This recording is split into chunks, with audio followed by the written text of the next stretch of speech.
Hey, let me ask you something. Ever been cheated on? Maybe you walked in on them or found out through a text, or maybe a friend spilled the beans. We've all been there in some form, right? But my situation, yeah, it's a bit different. It wasn't some sneaky text message or a stray lipstick mark that let me in on what my wife was up to. No, the thing that exposed her affair was my dog. Yeah, you heard that right. My German Shepherd blew the lid off my wife's infidelity. But before I get into all that, I should probably introduce myself. I'm just an average guy, nothing special. I work hard, pay the bills, and, up until recently, I thought I was doing a decent job as a husband and a dad. I've got 2 kids who mean everything to me. For years, I thought we had a pretty solid life. It's always like that, right? You think everything's fine, and then bam, life throws you a curveball. My wife, let's call her Jessica.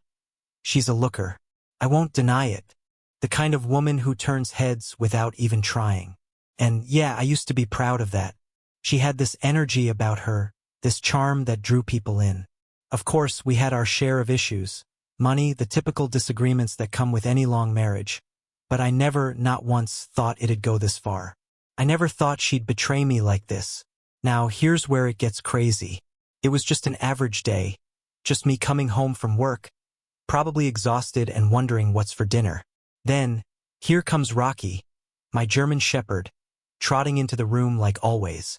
Except this time, he's not holding a toy or some random stick he found in the yard. Nope, he's got something else in his mouth. It's a used condom. Yeah, a condom. Filled. I just froze, staring at it, barely able to believe what I was seeing. I mean, what the hell was going on? Rocky, proud of his little gift, is wagging his tail like this is just another day. Meanwhile, I feel my face drain of color. I can tell instantly it's tied off, full of someone else's.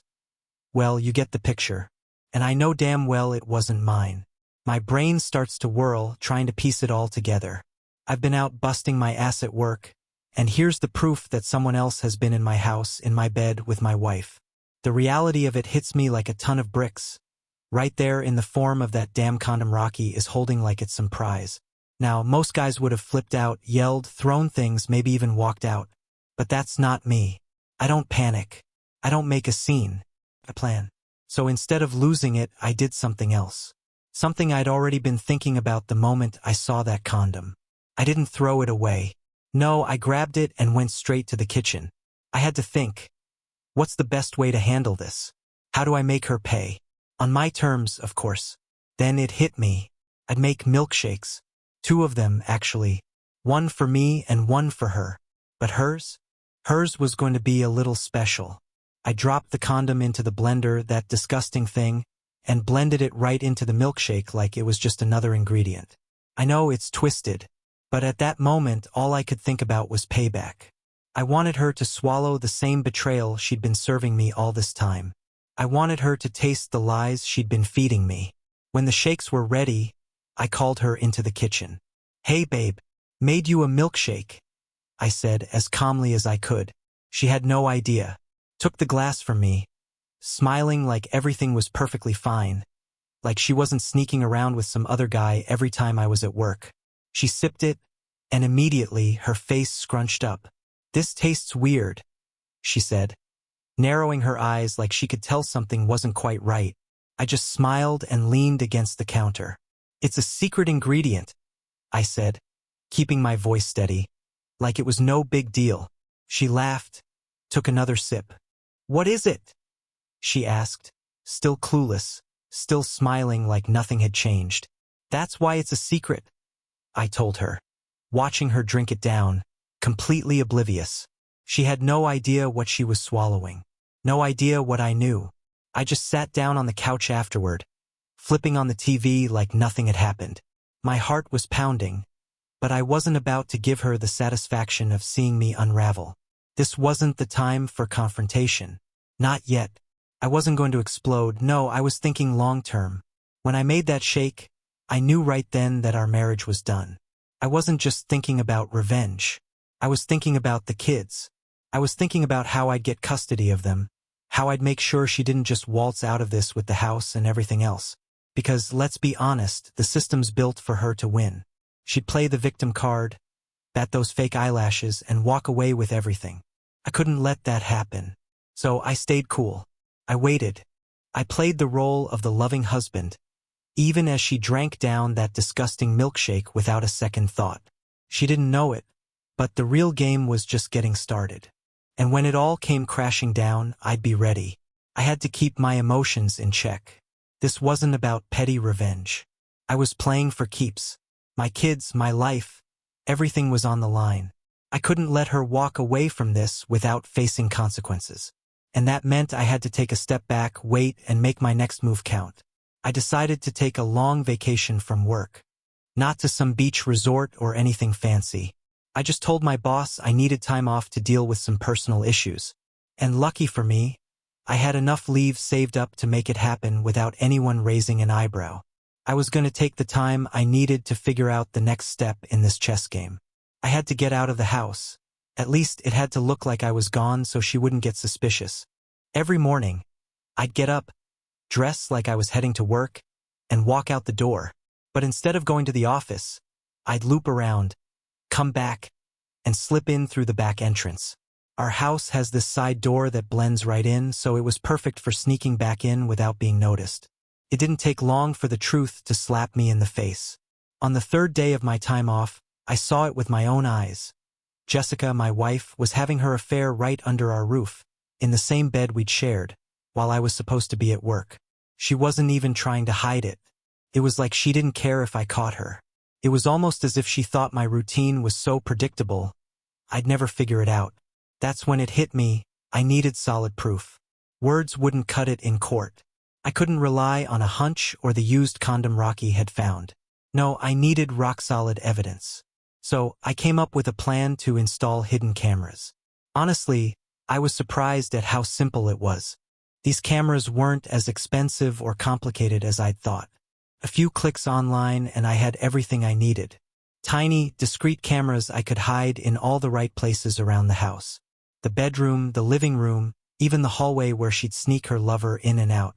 Setting them up took a bit of finesse, but once they were in place, it was like having a front row seat to her lies. But I wasn't done yet. I didn't just want to catch her cheating. I wanted to break her down mentally. I wanted to make sure she looked unstable, unhinged, and I was going to be smart about it. I knew divorce courts could be a battlefield, and I knew she'd try to play the victim. So, I had to make sure she'd come across as emotionally fragile. That's when I started pushing her to see her therapist more often. Jessica had been seeing a psychologist on and off for a while, mostly for stress and anxiety. Nothing major, but enough for me to know I could use it to my advantage. I started planting little seeds, setting up situations that would make her feel like she needed therapy more than she thought. I'd pick fights out of nowhere, push her buttons just enough to get her on edge. Sometimes I'd mention how concerned I was about her mental health, suggesting she might want to see her therapist more regularly. Other times, I'd dig up old issues from our marriage, making her wonder if she was the problem. I'd subtly nudge her into doubting herself. It wasn't hard. She was already fragile, and I knew exactly where to push. It worked. Before long, she was booking more therapy appointments, convinced the stress in her life had nothing to do with her actions, but that it was all somehow my fault, or our marriage's fault. Perfect. While all that was happening, I wasn't sitting around twiddling my thumbs. I'd already hired a lawyer, someone good, someone ruthless. I wasn't looking for a run-of-the-mill divorce attorney. I wanted someone who could help me make sure I came out on top. When I explained everything to my lawyer, he wasted no time advising me on what needed to be done. We started documenting everything. Every bit of footage from the hidden cameras, every strange charge on her credit card statement, every late-night excursion. We were building a solid case. And with each passing day, I was getting closer to my goal. She had no clue what was coming. Jessica thought she was getting away with her affair. And as long as I kept playing the fool, she just kept sinking deeper into her web of lies. But I knew better. I knew this game was mine to win. We were ready. My lawyer and I had everything lined up. All the evidence was gathered, processed, and documented. She wouldn't be able to wriggle out of it. When the time came, when I made my move, it would be with everything I had. And when it was all over, I'd make sure my kids were with me. She'd be left with nothing but her lies and her broken world. This was just the beginning. A few days after setting up the cameras, I finally got what I'd been waiting for. A full recording of Jessica cheating on me in our own bed. It wasn't some blurry, half-hidden footage either. It was crystal clear, unmistakable proof. There was no denying what was happening on that screen. Watching it, I felt all kinds of emotions. More than I can even describe. It wasn't just anger or betrayal. It was like a sinking realization that the woman I had built my life with, the woman I thought I knew, was nothing but a stranger to me. There she was, in the bed we used to share, doing things I could barely stomach.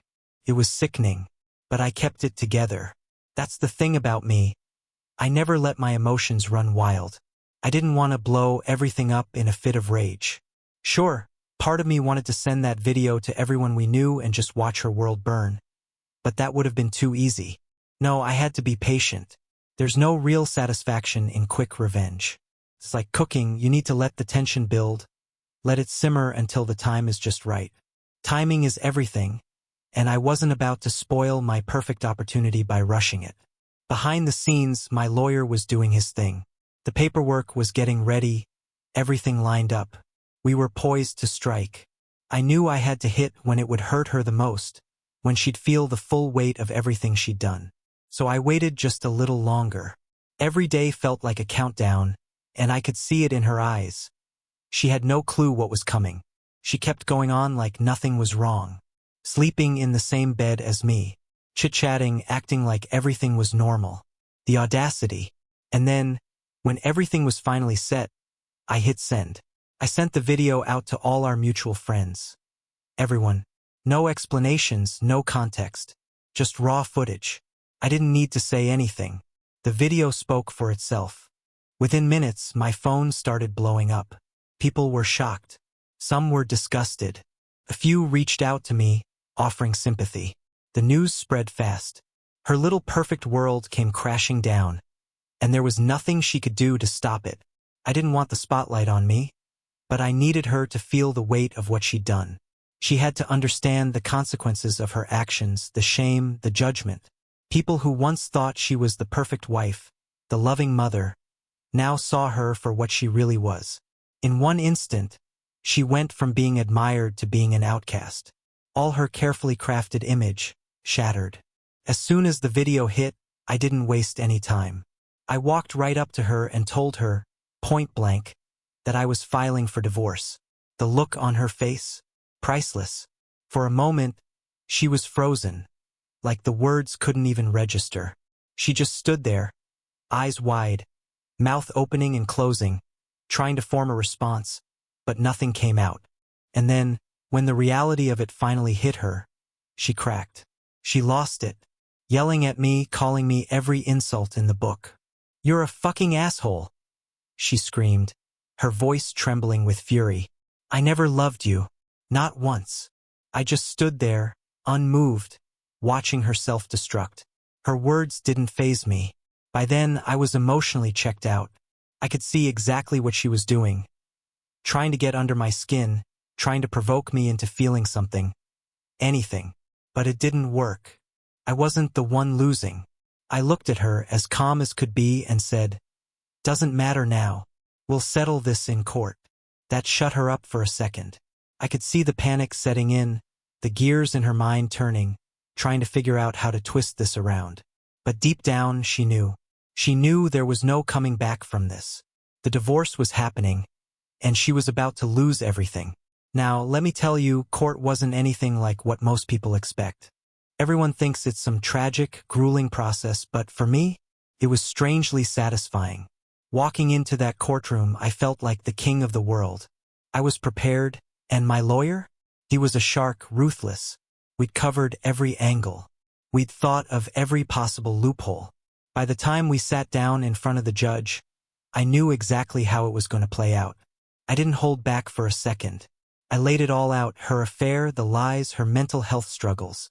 But I didn't paint it in a way that made me seem cold or indifferent. No, I spun it as genuine concern. How I'd been worried about her. How she'd been seeing a psychologist off and on. and how her behavior had become more erratic and unstable. I positioned myself as the stable, responsible one, the parent who was actually looking out for the kids. And then the real knockout punch.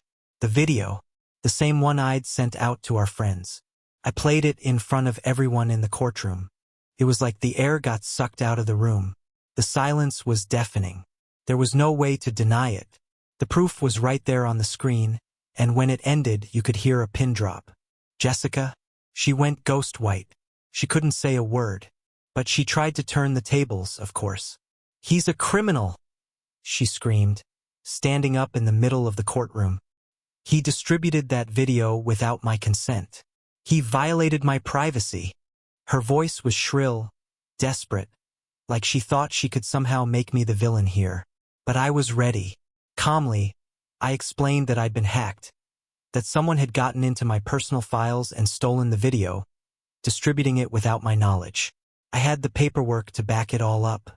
I'd filed a police report the same day about a fraud incident. $542 stolen from my account. I laid it all out, making it look like I was just as much a victim as she was. It worked. The judge didn't buy her story for a second. The video wasn't my fault. And in the end, Jessica was left scrambling, trying to salvage her story while I stood there, stone-faced, knowing I had outsmarted her at every turn. In the end, the court ruled in my favor. Full custody of the kids was mine. She could see them, but only if I agreed and only under supervision. She lost the house. She lost the respect of everyone who used to admire her. She lost everything. And me? I walked out of that courtroom feeling like I just won the lottery. I had my kids, my life, and my dignity intact. As for Jessica, she had nothing left but the consequences of her own actions. And honestly, I couldn't have been more satisfied. But it wasn't just about winning the divorce. It was about reclaiming control of my life. And damn, did it feel good. Things were going pretty well after the divorce. I had the kids, I was getting my life back together, and Jessica? She seemed to fade into the background, like a bad memory I was starting to forget. I figured she'd lick her wounds, maybe try to rebuild some semblance of a life from the wreckage of our marriage. I even let myself think that maybe, just maybe, it was all over. But that was me being optimistic. Turns out she wasn't done with me yet. I got a call from my lawyer, completely out of the blue. His voice was calm, but there was a sharp edge to it, the kind of tone that makes your stomach drop. "We've got a situation," he said. Apparently, Jessica had filed a motion to reopen the custody case, claiming the original proceedings had been unfair. But that wasn't all. Now, she was accusing me of manipulating the court to make her seem unstable so I could win custody.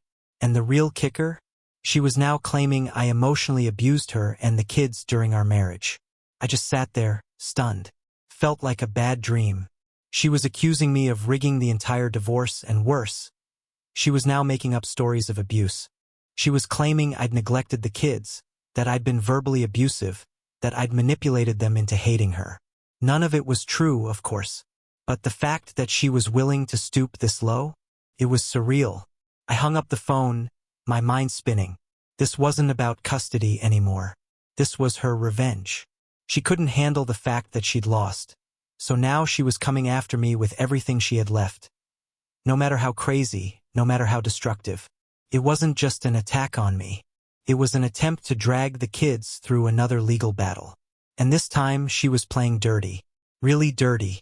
I immediately went into preparation mode. I met with my lawyer and we started strategizing. The thing is, we already had everything we needed. All the evidence from the divorce, the recordings, the video, the police report was still solid.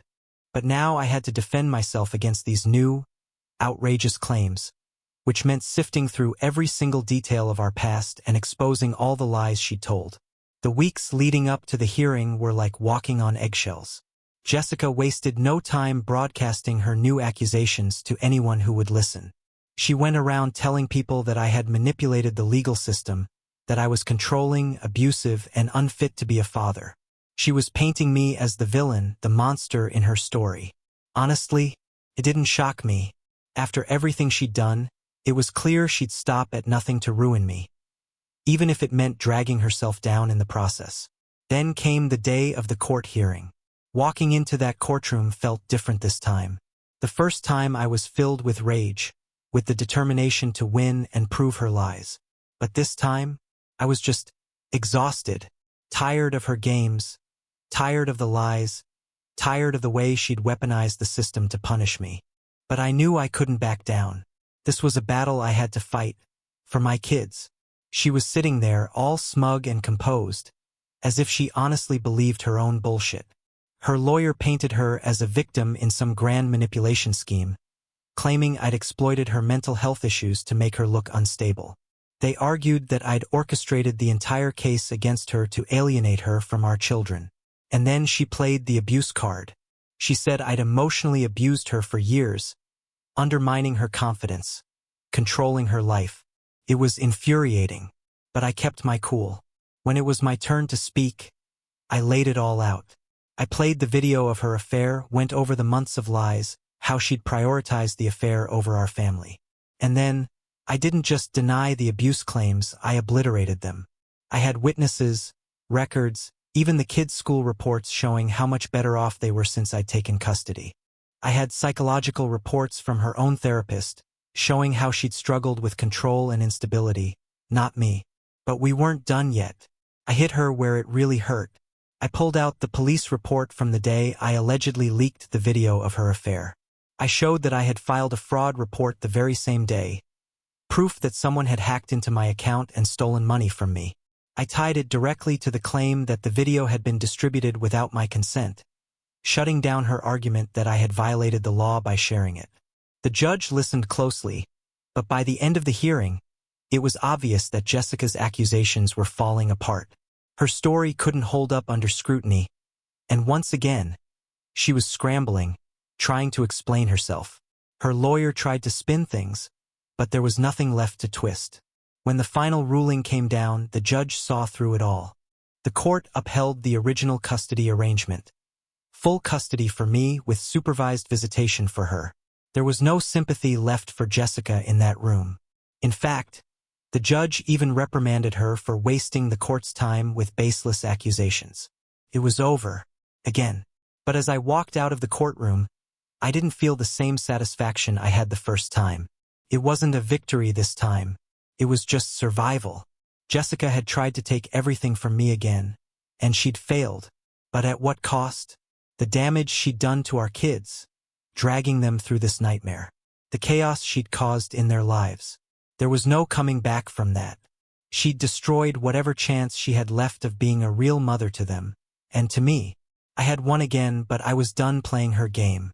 After that final court battle, life started to feel like mine again. There was a strange peace that settled over the house. No more court dates. No more late-night legal consultations.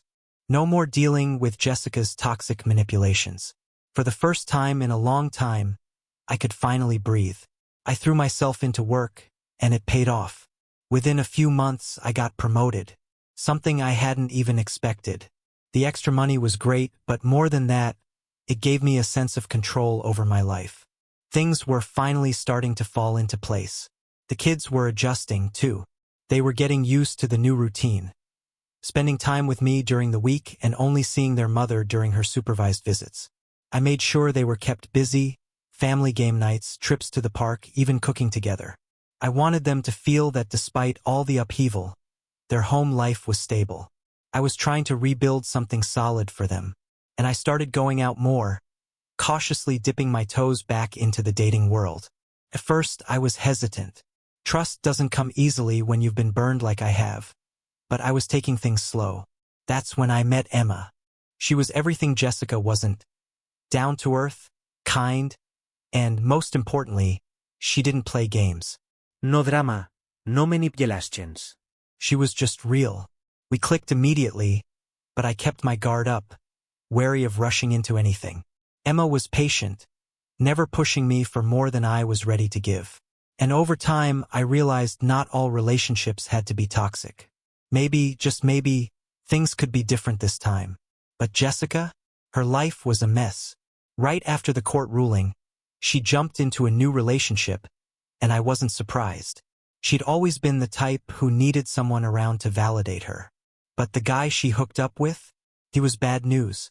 Word around the grapevine was that he was as controlling as she was. It didn't take long before I started hearing stories from mutual acquaintances about their explosive public arguments. How he'd embarrass her in front of people, belittle her, and how their relationship seemed to be spiraling out of control. It was almost poetic. For years, Jessica had controlled every aspect of our marriage, manipulating me, gaslighting me, making me feel like I was the problem.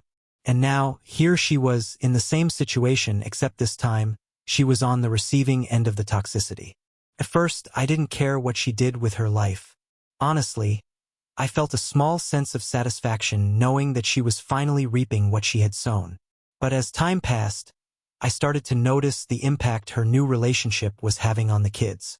During her supervised visits, she talked about her new boyfriend trying to paint him as some great guy. But the kids, they weren't buying it. They'd seen enough of her instability. They knew better than to get attached to yet another of her bad decisions. One day, after yet another missed visit, my youngest walked up to me with the most innocent, confused expression and asked, "Dad, why doesn't Mom come to see us anymore?" I could hear the hurt and confusion in his voice, and it hit me like a ton of bricks. I knew right then that Jessica's new relationship had completely overtaken her life. Every piece of it, including her children. She couldn't even show up for them. She was so wrapped up in her own mess, too tangled in her poor decisions to realize the damage she was causing. And the damage was already starting to show. Jessica and her new boyfriend were living out their drama in the spotlight. It was impossible to miss. There were constant public fights, rumors of cheating on both sides, and all the chaos spilling into their friends' lives. The more I saw of it, the clearer it became. She wasn't just falling apart. She was self-destructing. This guy wasn't a partner. He was a hurricane, tearing through whatever was left of her life. At first, she tried to throw her relationship in my face, like it was some kind of victory. But everyone could see it for what it was. Another colossal mistake. I was getting texts from friends, asking if I had heard about her latest breakdown, or if I had seen the cryptic social media posts where she bounced between grand declarations of love for her boyfriend and bitter rants about being betrayed. It was a public train wreck, and she was driving it off the tracks. Meanwhile, my life? It was steady. I wasn't about to get sucked back into her storm. I focused on the kids, on my relationship with Emma, and on getting my work back on track. The more I thrived, the worse Jessica seemed to spiral. The contrast was impossible to ignore. Then one night, out of the blue, I got a call from Jessica. It was late, and part of me almost didn't answer, but I knew I had to. Her voice was shaky, like she had been crying, and at first, she tried to sound casual. She told me how much she missed the kids and wanted to see them more. But then it shifted. She started talking about how hard things were with her boyfriend, how she felt trapped, and how she didn't know where to turn. Hearing her like that, weak and vulnerable, was almost surreal. The woman who once held so much power over me, who manipulated and controlled everything around her, was now completely undone by the very choices she had made. Part of me felt a flicker of sympathy for her. But a bigger part of me knew this was the path she had chosen. And now she was paying the price for it. She had lost everything. I kept the conversation brief. I told her that her access to the kids was still limited to the agreed-upon visitation rights, and I ended the call. When I hung up, I felt a sense of finality. Jessica's life was falling apart, and for once, I wasn't responsible for fixing it. I had my kids, I had stability, and for the first time in a long time, I had peace. She was left to deal with the consequences of her choices, and from what I could tell, there was no coming back from it. The weeks following that late-night call were oddly quiet. No drama, no messages, no late-night emotional meltdowns. I heard through the grapevine that her relationship had finally exploded. It wasn't a surprise. She'd burned through every possible chance. By now, she was alone, and I couldn't help but feel a quiet sense of relief. My life, in contrast, was more solid than it had ever been. The kids were doing better than ever. They had settled into the new routine, and I could see them starting to really thrive. They were happier now that the constant stress and instability were gone. We had a new rhythm, a new life, and they knew they could count on me. I was their constant, and for the first time in a long while, I felt like I was exactly where I was supposed to be. As for me, I was finding peace. Emma and I were growing closer every day. It was real. It wasn't about manipulation or control. It was about mutual respect and trust. We didn't rush things. I wasn't trying to force anything to be perfect. It just felt right. And after everything I'd been through, that was enough. One evening, after the kids were asleep and the house had settled into that quiet stillness, I sat in the living room, reflecting on how far I'd come. It was almost surreal. I thought about everything. The wreckage of my marriage to Jessica, the years of manipulation, the endless fights, and how it all felt like it belonged to someone else, someone I didn't even recognize anymore. But I also knew that man, the one I used to be, was still with me. Everything I'd gone through had shaped me. I wasn't the same person I was before, and in a way I wasn't sure I wanted to be. The betrayals, the lies, the endless manipulation. It had all left scars. But it had also made me stronger. I was standing on the other side of it, not broken but rebuilt. I realized that it wasn't just about the court victories or gaining custody of the kids. It wasn't about watching Jessica's life fall apart. It was about finding myself again, reclaiming my own life. It was about realizing I deserved better than the life I'd accepted for so long. It was about finally trusting myself again. Jessica's downfall didn't make me happy. I wasn't angry at her anymore. I wasn't bitter. In the end, I just felt a deep, quiet sadness for her. She'd made her choices, and now she was facing the consequences. But her story no longer had any power over mine. My story, however, was about recovery. It was about rebuilding, about the small, quiet victories that no one else notices but that I feel with every day that passes. Life gets better in little increments. It's about being a good father, being a better man, and finding happiness again, but this time on my own terms. So, where does that leave me? Honestly, it leaves me in a place I never thought I'd get to, a place of peace. I've learned that life rarely goes the way you expect, but it's how you handle the bumps along the way that really defines you. Jessica's betrayal could have destroyed me, but it didn't. Instead, it became the catalyst for me to take control of my life. Now, I'm looking ahead not just for me, but for my kids. We've built something solid from the ashes of what was, and the past is finally behind me. I found myself again, and that, more than anything, is the real victory.